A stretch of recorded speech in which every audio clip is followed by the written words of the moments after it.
આપણે આજે વાત કરીશું પારદ સંસ્કાર.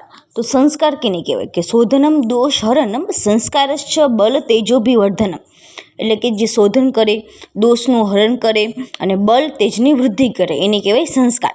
હવે આપણે જોશું સંખ્યા. તો રસ તરંગીએ 8 કીધેલી છે, જ્યારે રસ રત્ન સમુચ્ચયે 18 કીધેલી છે, જ્યારે આયુર્વેદિક પ્રકાશે 19 કીધેલી છે, એમાં ભક્ષણ એક્સ્ટ્રા કીધેલું છે. હવે આપણે જોશું કે પ્રથમ 8 સંસ્કાર્યની ઔષધાર્થ હેતુ હોય છે અને જ્યારે બાકીના 10 સંસ્કાર્યની ધાતુવાદ હેતુ હોય છે. હવે આપણે જોશું પારદના સંસ્કાર. તો એની ટ્રીક છે સર્વ મર્દ મૂર્છિત થયા યુપી મેં બોની દીપા કો દેખકર, એટલે કે બધા મર્દ રહ્યા ને મૂર્છિત થઈ ગયા યુપીમાં બોની દીપાને જોઈને. તો સર્વ ઉપરથી સ્વેદન, મર્દ ઉપરથી મર્દન, મૂર્છિત ઉપરથી મૂર્છના, પછી યુ ઉપરથી ઉત્થાપન અને પી ઉપરથી પાટના અને બોની ઉપરથી બોધન અથવા તો રોધન અને ની ઉપરથી નિયમન અને દીપા ઉપરથી દીપન. અને જે પ્રથમ 1 થી 5 છે એટલે કે સ્વેદર, મર્દન, મૂર્છન, ઉત્થાપન અને પાટન એ હે ને પારદના સર્વ દોષ મુક્ત કરવા માટે હોય છે. પારદમાં જે દોષ હોય ને એ બધા દોષને મુક્ત કરવા માટે હોય છે. અને 6, 7, 8 એટલે કે બોધન અથવા તો રોધન, નિયમન અને દીપન એ હે ને પારદમાં બલ અને તેજની વૃદ્ધિ કરવા માટે હોય છે. આ એમ બી છે, આ હે ને 8 યાદ ક્રમમાં યાદ રાખવા જોઈએ, પૂછાય ક્રમ, પારદના સંસ્કારનો ક્રમ. આપણે હવે જોશું 9મું કે ગગન ભક્ષણ, 10મું છે ચારણ, 11મું છે ગર્ભધૃતિ, 12મું છે બાહ્યધૃતિ, 13મું છે ઝારણા, 14મું છે રંજન, 15મું છે સારણ, 16મું છે સંક્રામન, 17મું છે વેદકર્મ, 18મું છે શરીર યોગ અને 19મું અનુવાસન, જે રસેન્દ્ર ચિંતામણીએ કીધેલું છે. હવે આપણે આની ટ્રીક જોશું. તો એમ યાદ રાખવાનું કે ગગન પર ચાલતા હતા, એટલે પહેલાં આવશે ગગન ભક્ષણ અને બીજું આવશે ચારણ. પછી એમ યાદ રાખવાનું કે ગર્ભ પહેલાં અંદર હોય પછી બહાર આવે, તો ગર્ભધૃતિ અને પછી બાહ્ય ધૃતિ. પછીનું ઝારણ કર્યું રંજનબેને સારી રીતે, તો ઝારણા, રંજન અને સારણા. પછી એનું સંક્રમણ કર્યું અને એનું વેધન કર્યું શરીર પર, એમ કે સંક્રામન, વેદકર્મ અને શરીર યોગ અને અનુવાસન એક્સ્ટ્રા છે.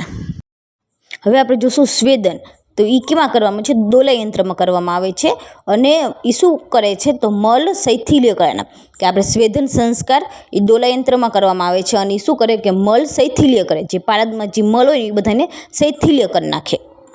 હવે બીજું જોશું મર્દન. તો મર્દન કેમાં કરવામાં આવે? કે ખરલ યંત્રમાં કરવામાં. આપણે મર્દન આપણને ખબર છે, આપણે ખરલ યંત્રમાં કરતા હોય. એ શું કરે કે મર્દન શું કરે કે બહિર્મલ વિનાશન, કે જે બહિર્મલ હોય ને એ બધાનું વિનાશન કરી નાખે અને શુદ્ધ તમો રસ અને શુદ્ધ તમો રસ કરે.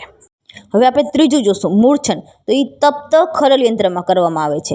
તો એ શું કરે કે નિષ્ઠ પિષ્ટ કારકમ મૂર્છન, કે નિષ્ઠ પિષ્ટ કરી નાખે અને દોષ ત્રય એટલે ત્રણેય દોષ અથવા સર્વ દોષ વિનાશન કરી નાખે અને રૂજાહર હોય અને નિર્મલત્વમ કરે.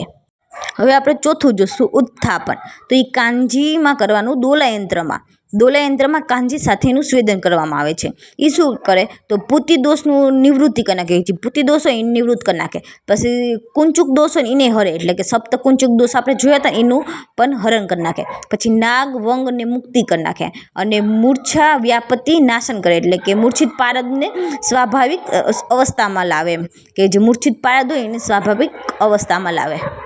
હવે આપણે જોશું 5મું પાતન. તો પાતન કેમાં કરવામાં આવે? કે પાતન યંત્રમાં કરવામાં આવે. એ શું કહે કે નાગ વંગ દોષ હોય એનું નિવારણ કરી નાખે, અને એટલે કે નાગ વંગ દોષ ક્યાં છે? કે યોગિક દોષનું નિવારણ કરી નાખે અને સકલ દોષ નિમુક્ત કરી નાખે, એટલે કે સકલ દોષ નિમુક્ત કરી નાખે. તો આપણે એમ યાદ રાખવાનું કે પાતાલ લોકમાં નાગ હોય તો પાતાન ઉપરથી પાતાલ યાદ રાખવાનું, અને એમાં કોણ હોય? નાગ હોય, તો એમાં આવશે નાગ વંગ દોષ નિવારણ. હવે આપણે છઠ્ઠું જોશું કે છઠ્ઠું છે બોધન અથવા તો રોધન. તો એ કેમાં કરવામાં આવે? કે દોલા યંત્રમાં કરવામાં આવે, પરંતુ સૃષ્ટ અંબુજ કે સાથ કરવામાં આવે. એ શું કરે કે પારદમાં જે સંડત્વ હોય ને એનો નાશ કરી નાખે અને એ મહામુખ કર હોય અને વીર્ય પ્રકર્ષ કરે. હવે આપણે 7મું જોશું, એ છે નિયમન. તો નિયમન દોલા યંત્રમાં કરવામાં આવે છે. એ શું કરે?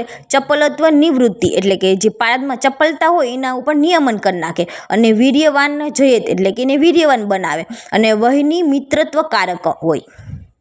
હવે આપણે જોશું 8મું, એ છે દીપન. તો દીપન પણ દોલા યંત્રમાં કરવામાં આવે. એ શું કરે કે પારદમાં વીર્ય તેજની વૃદ્ધિ કરે, વીર્ય અને તેજની વૃદ્ધિ કરે, ગ્રાસાર્થી હોય અને બુભુક્ષા હેતુ હોય.